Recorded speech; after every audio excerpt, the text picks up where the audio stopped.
अभी आप सुन रहे हैं सुमन मलंगिया एंटरटेनमेंट को। डीजे सुमन मलंगिया।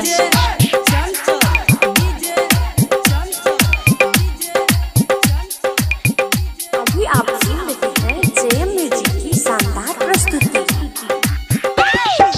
निर्मली बाजार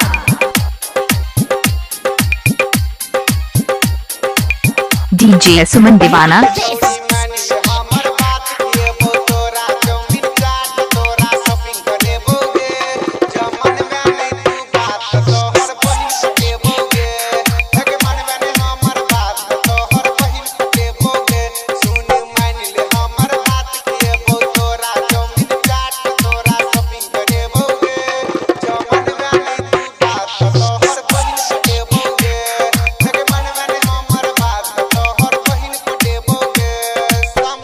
डीजे सुमन दीवाना खाए अजीपुर गांव मलंगिया।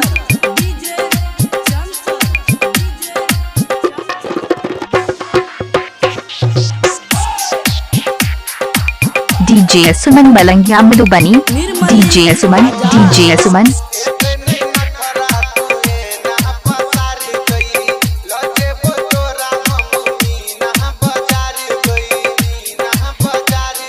डीजे सुमन दीवाना।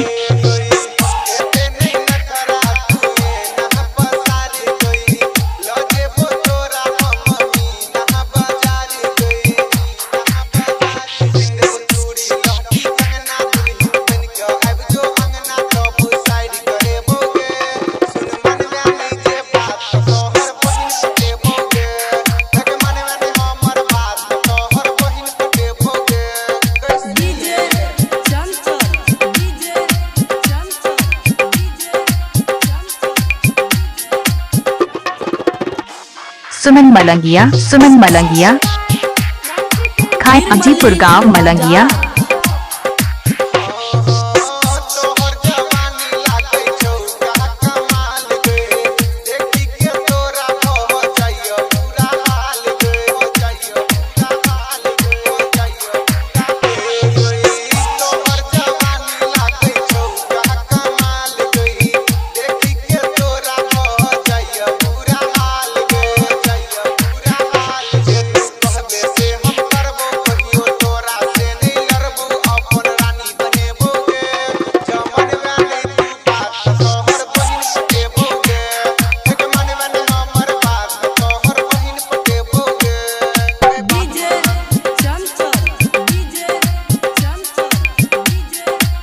डीजे सुमन दीवाना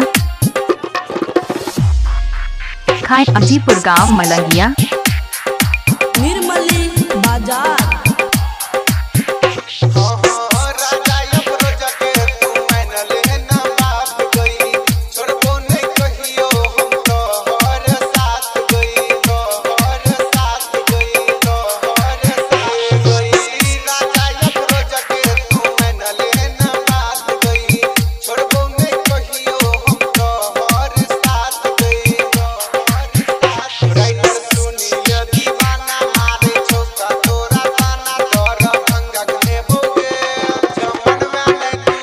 डीजे सुमन मलंगिया मधुबनी। डीजे सुमन खाए अजीपुर गांव मलंगिया। Mobile number 8882452308।